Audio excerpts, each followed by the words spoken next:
On this day, 1997, James Mangold's solid neo-noir mystery Copland opened in theaters.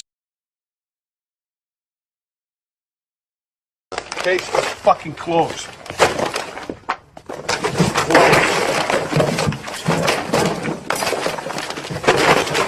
Case is closed. Finished. Over. Go to lunch. Go to lunch. Go to lunch. Go to lunch. The case is closed. Everybody, get the fuck out of here. Get out of here. The case is fucking closed. And we're back like we never left. Welcome to the Confessions of a Not So Dangerous Mind podcast. I want to thank you all for spending some of your Friday morning here with me in New York. Once again, we're going to skip past all that promotional jazz and get right to the guts of the episode. Today marks the 27th anniversary since the movie Copland was released wide in the United States. Copland was a film that had been buzzed about for quite some time as the internet began to gain momentum circa 1996. There were reports in the spring of 1996 about Sylvester Stallone growing tired of making the same kind of disposable action movie in which he felt like, quote, a piece in an erector set. And he wanted to get back to his roots. He wanted to get back to giving a real emotive performance in something other than a movie where shit blows up real good.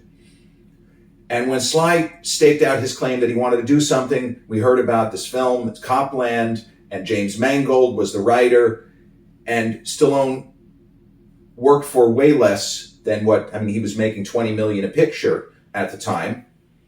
Not 20 million. I think it was that he had signed some kind of a crazy deal where he was making 60 million for 4 films. It was something stupid like that. And David Letterman famously at the 1995 Oscars said, and Stallone signed this huge deal for a series of as yet untitled projects. He said, the only thing untitled is which Roman numeral comes after the word Rocky. But Stallone was tired.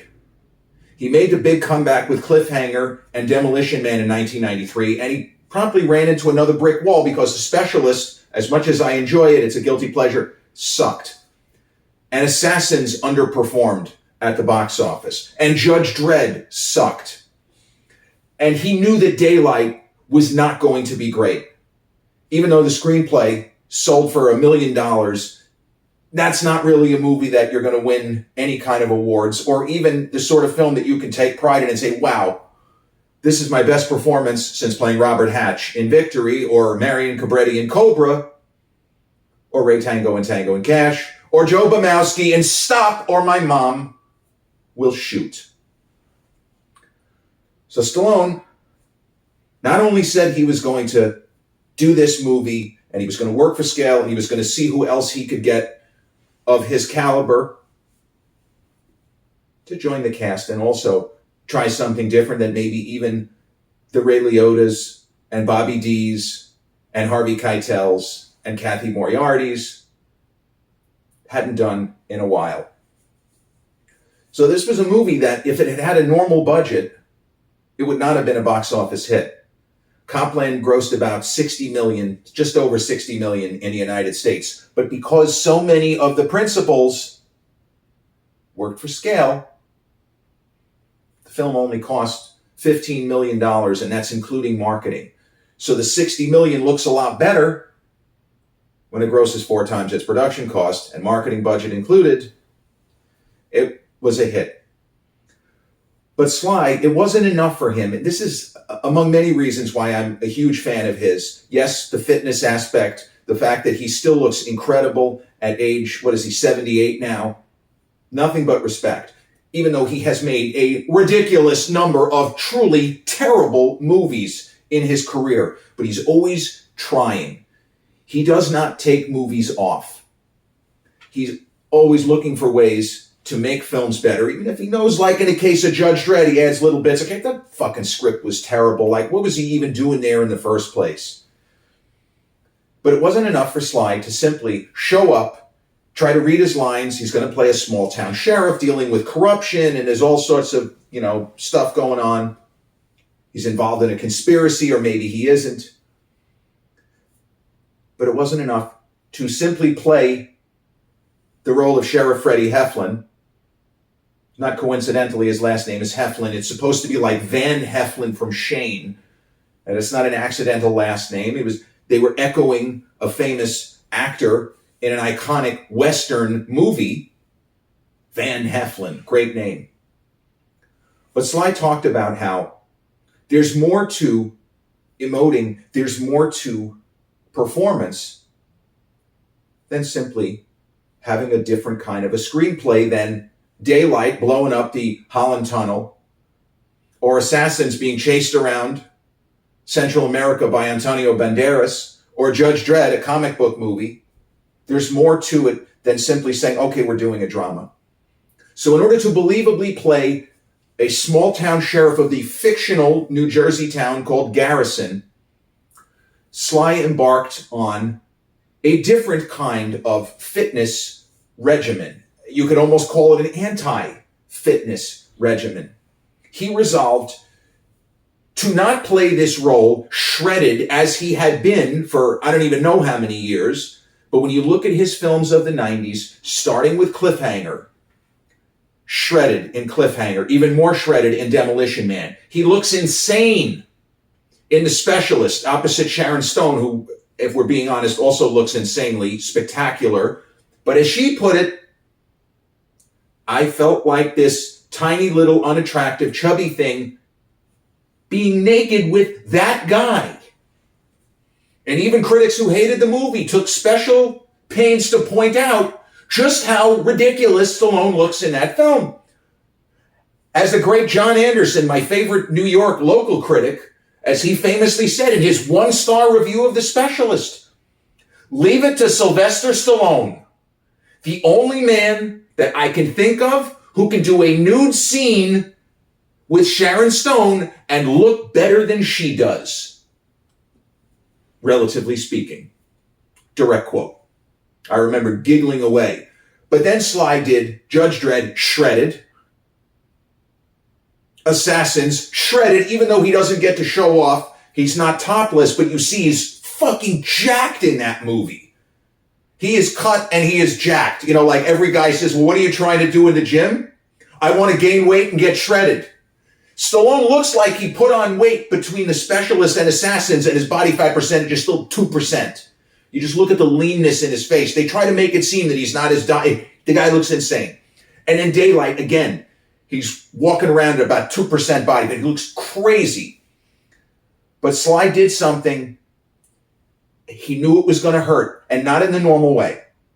Because I remember seeing Sly, you know, at the internet, it wasn't the same. Everything wasn't reported immediately. There's no Twitter, X, there's no TikTok.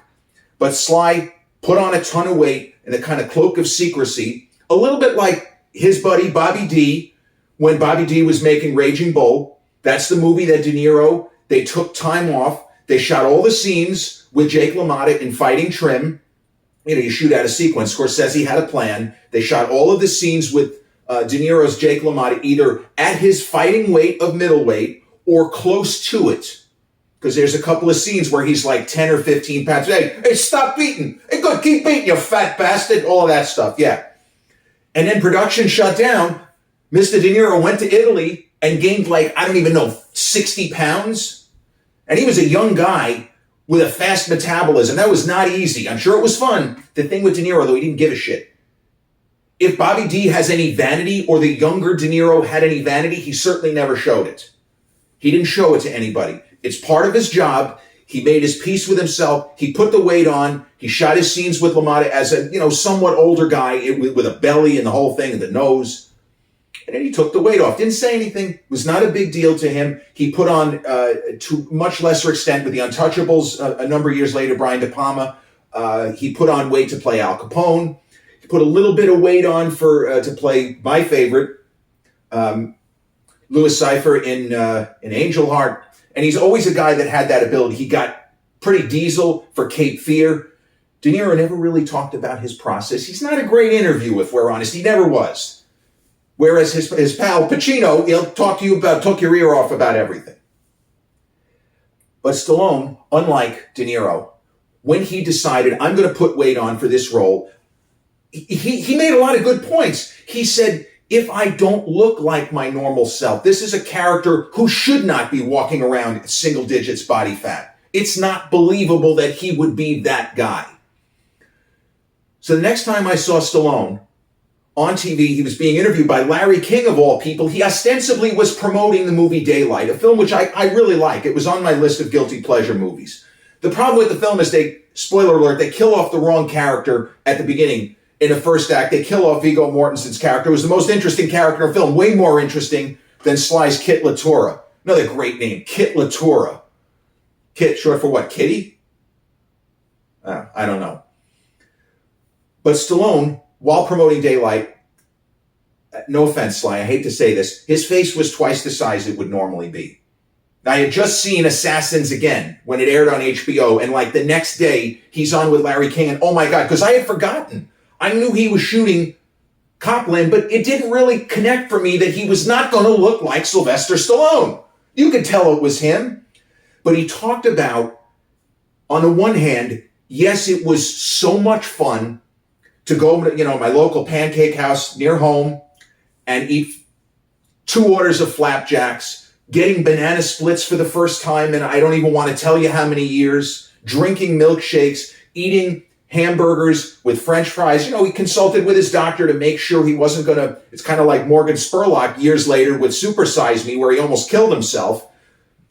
But the idea is, he said a lot of the right things about it's okay to not be in the greatest physical condition 100% of the time. I needed to do it for the character. He goes into all this stuff. But here's the problem. What he didn't get into in this interview, because he was promoting Daylight, and Larry King didn't ask him that many questions, but he did ask him about Copland, how he was doing, and shooting had just wrapped. It had just wrapped. And Sly said, yeah, I'm already kind of going in the other way. But what he later admitted, and this is not a criticism, because I guarantee you, if somebody, a normal guy like me, said, bro, if you put on 30 pounds in a month, if you allow yourself to go completely off the rails, so to speak, your 32-inch waist has to get up to at least 36. I don't know that I'd be able to do it. I'm being honest. You want to call it vanity? But I don't know that I would have even been able to do it. And think about how much success that this man had already had, how much money he had made, the life that he lived, and also the knowledge that with his iron, and I'm not exaggerating, discipline, he would be able to take the weight off very fast.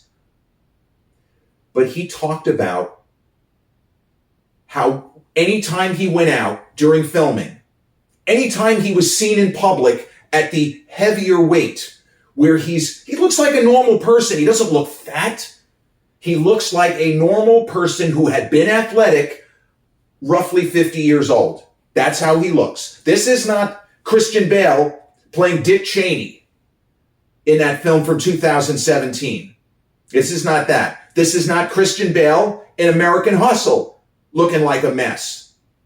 This is somebody who had been single-digit body fat for years, now looking like a normal person. But Sly said, I didn't do it right because I was so uncomfortable.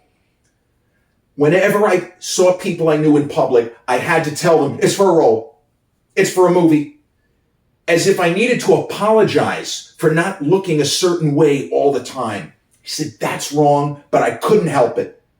It shows how much of his life, his identity, how he sees himself, at least at that time, by presenting a kind of image, a concept to the world. So Stallone, unfortunately, and James Mangold never said this, but probably to the detriment of the movie, when filming wrapped, despite all of the positive affirmations that Sly said, such as in the interview with Larry King, and there's other quotes you can find from the era, when filming wrapped, he was so uncomfortable. He did something you're not supposed to do, especially with a film that had so many characters and there's so many different plot threads going on at the same time. He should have waited at least a couple of weeks and maintained the weight that he was holding at this point. But he couldn't. He just couldn't deal. He reversed course went on this kind of crash diet that I guess he had just started the night that he was on with Larry King, December 1996, whatever it was. And in a month, only a month, Sly had a big reveal on a golf course.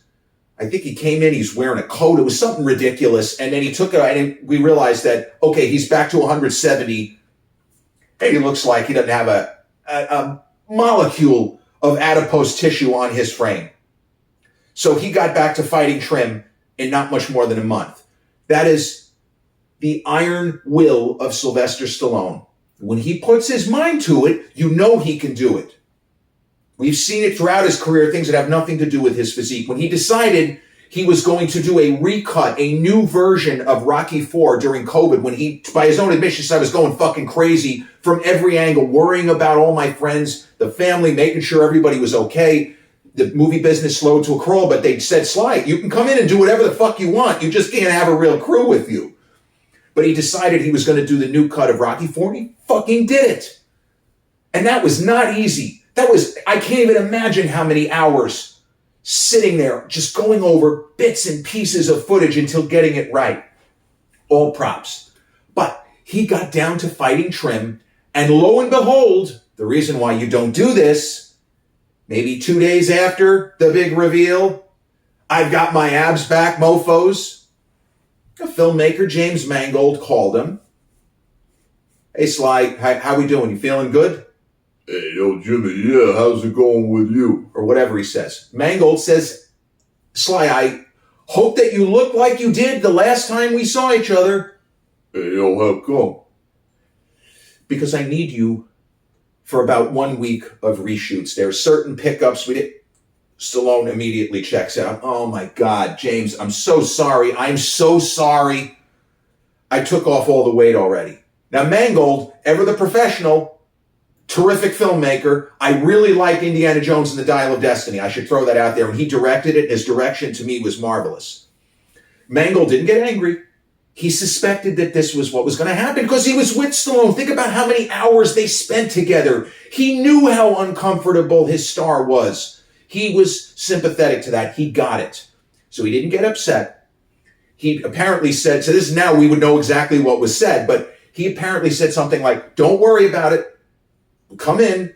We'll use angles, maybe some prosthetics. We'll figure it out. Please don't beat yourself up over this. I understand. Just come. I just need you to come in. So they did the reshoots. And the film, if we're being honest, it's a good movie. I saw it opening day. Hard to believe it's 27 years ago. This is one of those films where the performances are better than the story they are in service to. Because you have a lot of very talented actors giving their best. I just don't think the story was as interesting as it could have been. There was a way to make a better movie because everyone from Keitel and De Niro and even, what's his name, Michael Rappaport, everyone's terrific. Think about the supporting actors, the late John Spencer, always a home run hitter, and Robert Patrick, a.k.a. the T-1000 in Terminator 2, Liquid Metal. I don't even know if that was the T-1000. I think it was. Everyone brings it. Peter Berg, Annabella Sciorra, terrific. And Sly himself gives his best. So I don't know where the reshoots came as far as the story, but one of the issues with this movie is Roger Ebert, the late, great Pulitzer Prize-winning film critic, who I think he liked it, but he didn't love it. This is a sort of film where he would say, there's enough plot for more than one movie. Sometimes that works, but other times it gets a little bit jumbled. And this particular story, it didn't need as much plot as it got. So you see the actors, such as Keitel, such as De Niro, who really doesn't have that much screen time, but because he's De Niro, he's the character that you remember the most because he's the most colorful. And De Niro has two separate moments in the film. He plays internal affairs. None of the other cops like him because he knows that there is sinister shit. There is corruption in Garrison, and Stallone's Freddie Heflin is turning a blind eye to it. And as an IA guy, his job is to root out this kind of shit. So it is interesting to see De Niro and Keitel 2 decades after Taxi Driver, no spoilers, kind of go into war with one another, even just verbally. There are so many terrific performances, but De Niro has this incredible meltdown when he realizes his investigation has been shut down by the mayor. No one wants to know. No one wants to know what has happened. Just leave him alone. Been shut down by the mayor. And it's the scene where he basically starts screaming at his entire staff, go to lunch. And it is, in the kind of realm of movie meltdowns from a character, it's maybe top 5. And De Niro was part of another one in Midnight Run a number of years earlier, where he and Joe Pantoliano, Joey Pants, have an unbelievable screaming match on the phone. Very, very similar. But in that case, Joe Pantoliano is the one who kind of has the meltdown. And later in the film, Sylvester Stallone, in his documentary, the documentary about him called Sly, which aired on Netflix earlier this year, he said that because he has one big scene with De Niro where he visits him, and this is after De Niro's motiled and the IA guy has come to Sheriff Freddie and said, look, I know your history, Sheriff Heflin. I know you really wanted to be a cop. And things didn't work out. You had the injury. Stallone's character is deaf in one ear because of an injury he sustained while saving a young woman's life. A hero move, an incredibly heroic thing. He risked his own life to save another, but it left him permanently impaired. So De Niro plays to that. When he meets him, he tries to get him to come on board. Maybe you can help. And so, I don't think there's any corruption. This is a good town. Or whatever he says to him. And De Niro is fucking pissed because he knows the guy's full of shit. So later in the movie, and Stallone tells the story in the documentary, said then that the second time I go to visit Mo, De Niro, at his office, and now I want to talk. Now I want to help because I'm tired of covering for these fucks because they never had my back. Why should I have theirs? The only cop in the film who is really a friend. Everyone pretends to be Freddie's friend, but the only real friend he has is played just amazingly by Ray Liotta. And the thing with Ray Liotta, he was a guy who gave some terrible performances. But when he was right, he was gold. And in this film, whether it was the challenge of working with De Niro again, although I don't know that they have any scenes, but Robert Patrick, who is so fire, and Keitel and Peter Berg, there is something in Ray Liotta that just activated. And Liotta, who plays a drug-addicted cop, a live wire, is really awesome in this role. But Sly tells the story. I go to visit Mo. And in the script, it simply is that I go in there to plead my case. Let me try to help you. And Bobby is just supposed to say, we had a shot. We could have done something, and now it's too late. We've been shut down by the mayor. So they did the scene a number of times, and Sly kept asking to James Mangold, the filmmaker, can I get another take? And James Mangold does not have the Clint Eastwood reputation of, you got 2 shots. And that's it. We're going to move on to the next thing. So Sly said, we did it a bunch of times. And Bobby, meaning De Niro, everyone calls him Bobby, hence why I call him Bobby D. He says, Bobby was just doing the scene as written. And I was trying to get him to stretch. I wanted more Bobby. So the next time we tried it, I tried to move him in a different direction, and I pissed him off, and he lost his temper during the scene. And then we ran it again, and that's the take we got. De Niro's second meltdown in the same movie was not in the script. He's supposed to be eating his lunch, and I'm supposed to go in, and then it doesn't work out, and I leave. But instead, we get the amazing moment of, we had a chance to do something. I came to you. I offered you a chance to be a cop, and you blew it. You blew it. So Sly tells this story, and he's laughing. And then he turns to the camera and goes, thank you, Bobby. Because he wasn't just going to get that out of him. He had to push. Even someone like De Niro, who is not really a guy that's known for ad-libbing, but in that moment, he was tired of doing all these takes. It's like Al Pacino, speaking of De Niro, in the movie Heat a few years earlier, where after about the 50th take, he just got frustrated. And in the spur of the moment, he came up with, she's got a great ass, and you got your head. Oh, what happened? You really think that was in the script? No, that's a great actor in a moment going with a feeling. So Copland tells a reasonably efficient kind of neo-noir mystery, but it's not really that mysterious. We kind of know what's going on by the end of the first act. There is a lot of corruption, and there are characters that should be sympathetic to others that aren't, and ones you wouldn't expect who are. And De Niro's character of Mo Tilden essentially plays poker with Stallone's Freddie Heflin. And although there are moments of heroism, I feel like Ray Liotta's character, who doesn't seem like he's going to be that important, but he is the one who kind of rises at the right moment.